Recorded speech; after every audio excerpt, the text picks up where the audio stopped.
നമ്മൾ ഇതാണെന്ന് പറഞ്ഞാൽ പോരെ? എന്റെ 2-3 ഫ്ലെക്സും വെച്ചോ. ഇത് നമ്മുടെ 9ാം വാർഡിൽ ടോസ് ജയിച്ച മെമ്പറാണ്.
സപ്തതരം ക്രിയേഷൻസിന്റെ ബാനറിൽ നമ്മുടെ മറിമായം ടീം, നമ്മുടെ പ്രിയപ്പെട്ട മണികണ്ഠൻ പട്ടാമ്പിയും നമ്മുടെ പ്രിയപ്പെട്ട സലിം ഹസനും അവരുടെ സ്ക്രിപ്റ്റില് പഞ്ചായത്ത് ജെട്ടി എന്നുള്ള പേരിൽ ഒരു സിനിമ വരികയാണ്. അപ്പൊ അതിന്റെ പൂജയാണ്.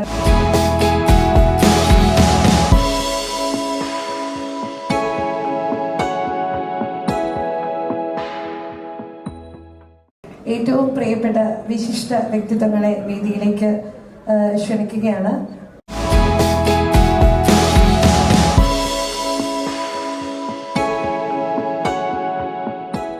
സീരിയലാക്കി കളയുമോ എന്ന് പേടിച്ചായിരിക്കാം കഥ ഇഷ്ടമായിട്ടും പലരും ഡേറ്റ് തന്നില്ല. കാലാകാലങ്ങളായി നമ്മൾ അനുഭവിച്ചു വരുന്ന യാത്രാദുരിതത്തിന് ഈ പഞ്ചായത്ത് ഭരണസമിതി ഒരു പരിഹാരം കണ്ടെത്തിയിരിക്കുകയാണ്. ആരുമില്ലെങ്കിലും താൻ കൂടെയുണ്ടാകുമെന്ന് ദിലീഷ് പോത്തൻ പറഞ്ഞിരുന്നു. സിനിമകളിൽ കുടുംബവും സ്ത്രീകളും ഇല്ല എന്ന് വിമർശനമുണ്ടല്ലോ. ഇതിനെതിരെ അതുണ്ടാകില്ല. പഞ്ചായത്ത് ജെട്ടി വിശേഷങ്ങളുമായി മണികണ്ഠൻ പട്ടാമ്പിയും സലിം ഹസനും. എന്താ പൊടി ലഡുവൊക്കെ ആയിട്ട്? അച്ഛൻ മരിച്ചതിന്റെ പ്രിയപ്പെട്ട കൊടുങ്ങാശ്ശേരി നിവാസികൾക്ക് ഇതാ ഒരു സന്തോഷ വാർത്ത. ഞാനും കേട്ടു. മണികണ്ഠൻ പട്ടാമ്പി സംവിധായകനാവുന്നു. പഞ്ചായത്ത് ജെട്ടി ചിത്രീകരണം ഈ മാസം മുതൽ. ഒട്ടേറെ കാലിക പ്രസക്തിയുള്ള സാമൂഹ്യ വിഷയങ്ങൾ നർമ്മത്തിൽ ചാലിച്ച് അവതരിപ്പിച്ചു പോരുന്ന ജനപ്രിയ സ്വീറ്റ് കോം പരമ്പരയായ മറിമായത്തിലെ മുഴുവൻ അഭിനേതാക്കളും വെള്ളിത്തിരയിലെത്തുന്ന ചിത്രമാണ് പഞ്ചായത്ത് ജെട്ടി.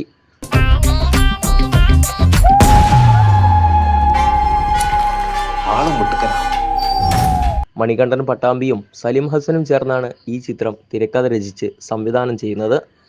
മറിമായത്തിലെ സലിം ഹസൻ, നിയാസ് ബക്കർ, ഉണ്ണിരാജ്, വിനോദ് കോവൂർ, മണി ഷൊർണൂർ, മണികണ്ഠൻ പട്ടാമ്പി, രാഘവൻ, റിയാസ്, സജിൻ, ഷെന്തിൽ, അരുൺ പുനലൂർ, അതിനാട് ശശി, ഉണ്ണി നായർ, രചന നാരായണൻകുട്ടി, സ്നേഹ ശ്രീകുമാർ, വീണ നായർ, രശ്മി അനിൽ, കുളപ്പുള്ളി ലീല, സേതുലക്ഷ്മി, ഷൈനി സാറ, പൗളി വത്സൻ തുടങ്ങിയവരാണ് പ്രധാന വേഷങ്ങളിൽ ഉള്ളത്. പഞ്ചവർണദത്ത, ആനക്കള്ളൻ, ആനന്ദം പരമാനന്ദം, പുലിവാൽ കല്യാണം എന്നീ ചിത്രങ്ങളിലൂടെ ശ്രദ്ധേയമായ സപ്തതരംഗ് ക്രിയേഷൻസും ഗോവിന്ദ് ഫിലിംസും ചേർന്നാണ് ഈ ചിത്രം നിർമ്മിക്കുന്നത്. ഗാനങ്ങൾ സന്തോഷ് വർമ്മ, രഞ്ജിൻ രാജിൻ്റെ താണുസാണ് സംഗീതം. ഛായാഗ്രാഹണം കൃഷ്ണ കൈമൾ, എഡിറ്റിംഗ് ശ്യാം ശശിധരൻ, കലാസംവിധാനം Sabu Mohan, costume design Arun Manohar, makeup Hasan Wandoor, chief associate director Rajesh Adoor, production executive Prabhakaran Kasaragod, production controller Baburaj Manissery, executive producers പ്രോംകോ ബാലൻ കെ മങ്ങാട്ട്. ഡിസംബർ 18 തിങ്കളാഴ്ച രാവിലെ കൊച്ചിയിലെ കലൂർ IMA ഹാളിൽ ചിത്രത്തിൻ്റെ ആരംഭം കുറിക്കും. 19 മുതൽ ചെറായിയിലും പരിസരങ്ങളിലുമായി ഈ ചിത്രത്തിൻ്റെ ഷൂട്ടിംഗ് ആരംഭിക്കുന്നു. PRO വാഴൂർ ജോസ്. ഇതൊക്കെ നമ്മുടെ നാടിന് വേണ്ടി ചെയ്യുന്ന ചില സേവനങ്ങളല്ലേ?